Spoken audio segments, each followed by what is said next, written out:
یہ کرنا ہے یہ نہیں کرنا ہے وغیرہ. ٹھیک ہے.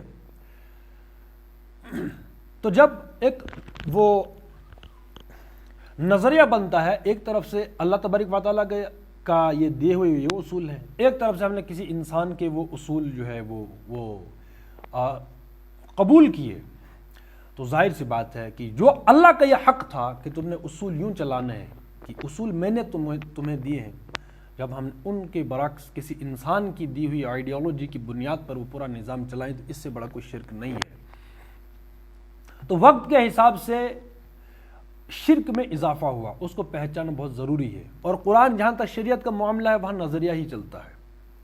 ٹھیک ہے نا. ایک عقائد کی کوئی کسی پتھر کو پوج رہا ہے، کسی لکڑی کے ٹکڑے کو پوج رہا ہے، کسی کو جو بھی ہے وہ تو عقائد میں ہے، لیکن ایک پریکٹیکلی بالفعل ہم میری اور آپ کی لائف جو ہے کن اصولوں کے تحت چل رہی ہے، اس میں اللہ کا حکم ہے، اللہ کے اصول کار فرما ہے یا کسی انسان کے اصول کار فرما ہے، وہاں ڈیسائیڈ کرنے کا ہے، وہاں دیکھنے کا ہے کہ ہم موحد ہیں یا مشرک ہیں. یعنی اللہ تبارک و تعالیٰ کا حق تھا کہ ہم اس نے جو احکامات دیے ہیں ہم انہیں پر چلیں، لیکن اگر وہاں اللہ اور رسول کی بالادستی قائم نہیں ہے، کسی اور کی بالادستی کو ہم نے قبول کیا ہے، تو یہی شرک ہے. علامہ اقبال نے یہی کہا ہے کہ ہر زمانے میں یہ جو بت ہیں یہ بدلتے رہتے ہیں،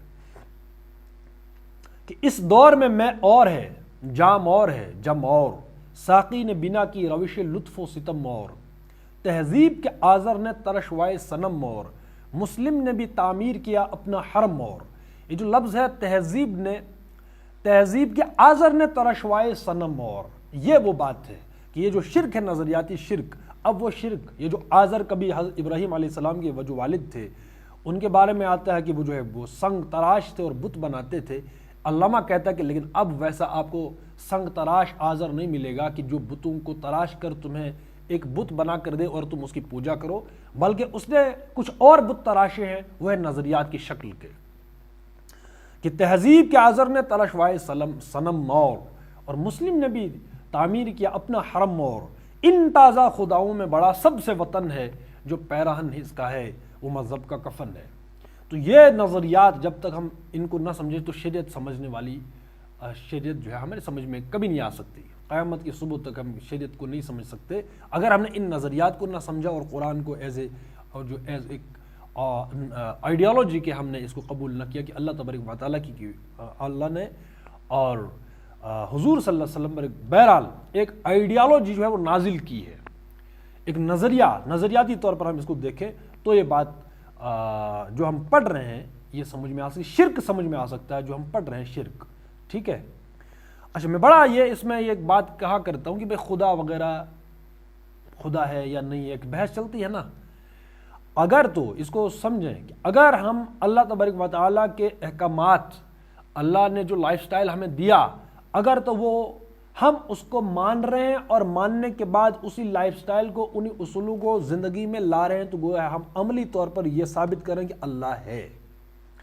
اگر ہم کمپرومائز کر رہے ہیں، مصلحت کا کارڈ کھیل رہے ہیں، ہم کمزور ہیں، پھر یہ ہے، پھر حالات ایسے نہیں ہیں، جو بھی ہے کہ یہ نہیں چل سکتا، اللہ کا حکم تو یہ ہے، لیکن بہرحال مجبوریاں ہیں. جیسے سود ہم بار بار کہتے ہیں، بھائی سودی کاروبار کیوں کرتے؟ بھائی مجبوری ہے.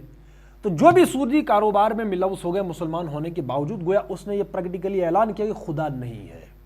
اس لیے میں کہا کرتا ہوں، ویسے ایک بحث چلتی ہے، میرا ایک کوشچن ہوتا ہے بھائی خدا ہے کہ نہیں ہے، بولتا ہے وہ کدھر ہے؟ تو جواب یہ ہونا چاہیے تھا کہ ویسے ہم پریکٹیکلی بتا سکتے ہیں کہ اگر ہم اللہ کے حکم کو مان رہے ہیں تو گویا اللہ موجود ہے. اس کا مطلب ہم اقرار کر رہے ہیں کہ نہیں اللہ موجود ہے ابھی بھی، اس لیے ہم مان رہے ہیں. اگر اللہ کی ہم مان نہیں رہے، اللہ کے اصول کار فرما نہیں ہے، اللہ کے اصول ہماری لائف سٹائل میں نہیں ہے، تو پھر کہاں ہے؟ کوئی دکھائے. پھر اللہ کو ہم پکڑ کر یا کوئی جو ایکسپلین نہیں کر سکتے کہ اللہ کیا ہے. کیا اللہ کی تعریف کیا کریں ہم؟ اب یہ کہ کائنات بنائی ہے، بھائی یہ تو ٹھیک ہے، یہ تو میرے آپ کے سامنے بھی یہ تو ہے، اللہ کدھر ہے؟ لیکن اس کا یہی پریکٹیکلی جواب ہے کہ دیکھو قرآن اللہ کی من جانب اللہ ہے، اللہ نے نازل کیے، اس میں جو اصول ہیں ہم ان کو اپنی زندگی میں، مطلب یہ جینے کا سٹائل ہم نے بنا لیا. جو کچھ قرآن کے اندر اصول ہے، احادیث میں یعنی قرآن و سنت کے مطابق ہمارا لائف سٹائل ہے، ہمارا اس پر عمل کرنا ہی اس بات کا ثبوت ہے کہ اللہ ہے.